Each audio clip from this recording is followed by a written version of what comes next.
একটা খাদিয়ে কিনতেন এবং কিনে পড়ার চেষ্টা করতাম। তো এই হলো উসমানের প্রথম জীবনের কাহিনী, ছাত্র জীবনের কাহিনী। যাই হোক, উনি সৌভাগ্যবশত আর্মিতে চাকরিরত অবস্থায় তিনি ছিলেন বার্মা ফ্রন্টে। তো বার্মা ফ্রন্টে ওনার মা ছিলেন খান বাহাদুর মফিজুর রহমান সাহেবের ওয়াইফ। তো উনি গেলেন টুকর বাজারের পীর সাহেবের কাছে যে বাবা আমার ছেলেটা কি হয়েছে, আসে না মরছে, আপনি একটু বলে দেন বাবা।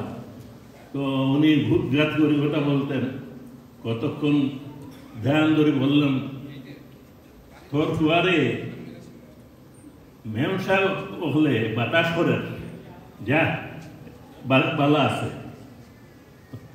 উসমানী সাহেব যখন বিশ্বযুদ্ধ থেকে ফিরে আসলেন তখন তার মা বললেন, বাবা টুকুর বাজারের পীর সাহেবের কাছে গেলাম, উনি এইরকম কথা বলল। তো উসমানী সাহেব বললেন, মা হইতে পারে, আমি তো আহত হয়েছিলাম ওইখানে, হয়তো ওই ক্যাম্পে এই আপনার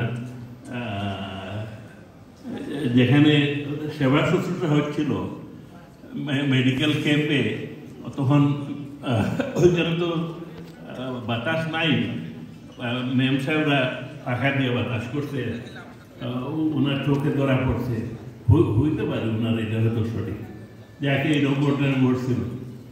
এখন উনি যখন বার্মা ফ্রন্টে ছিলেন তখন ওইখানে মেজর ছিলেন এবং আইয়ুব খানও মেজর ছিলেন, পাকিস্তানের, যিনি পরবর্তীকালে ফিল্ড মার্শাল। তো কিন্তু আইয়ুব খান একটা ষড়যন্ত্রকারী, তিনি নিজের ফিল্ড মার্শাল হয়ে গেলেন।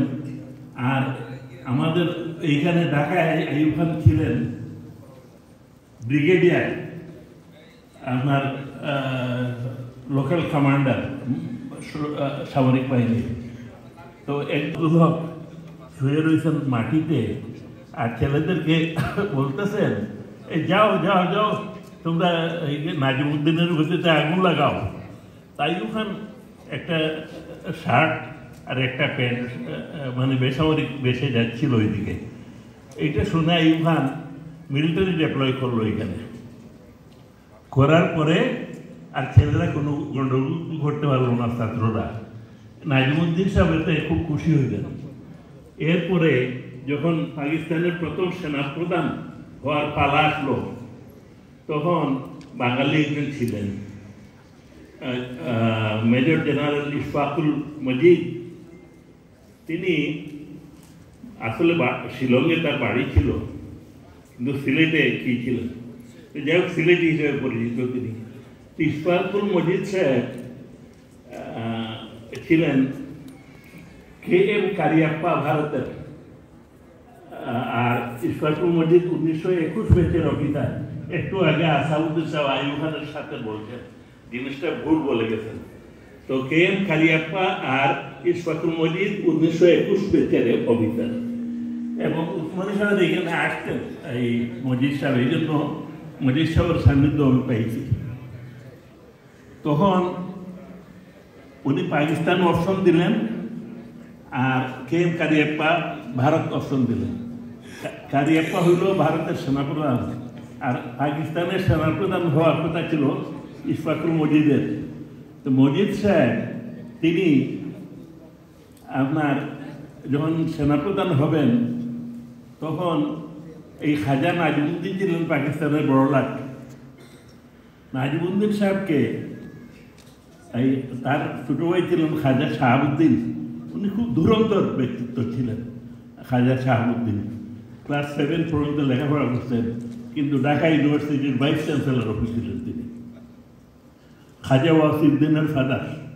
তো যাই হোক, খাজা শাহাবুদ্দিন পরামর্শ দিলেন খাজা নাজিমুদ্দিনকে যে ভাইজান, যদি ওকে মজিদকে এখানে সেনাপ্রধান করা হয় পাকিস্তানের, তাইলে ক্ষমতার ভারসাম্য সরওয়ার্দির হাতে চলে যাবে। কারণ সরওয়ার্দির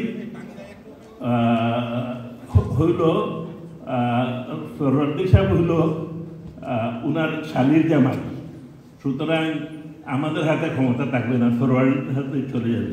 এর চেয়ে ব্রিগেডিয়ার আইয়ুব খানকে মেজর জেনারেল প্রমোশন দিয়া আমরা সেনাপ্রধান করে ফেলবো। এই আইয়ুব খান তদবির করে পাকিস্তানের প্রথম সেনাপ্রধান হয়ে গেল, মজিদ সাহেব আউট হয়ে গেলেন, আর্মিটা টিকতেই পারলেন না। যাই হোক, তো মজিদ সাহেব নিজে বলছেন এই ঘটনা আমাকে।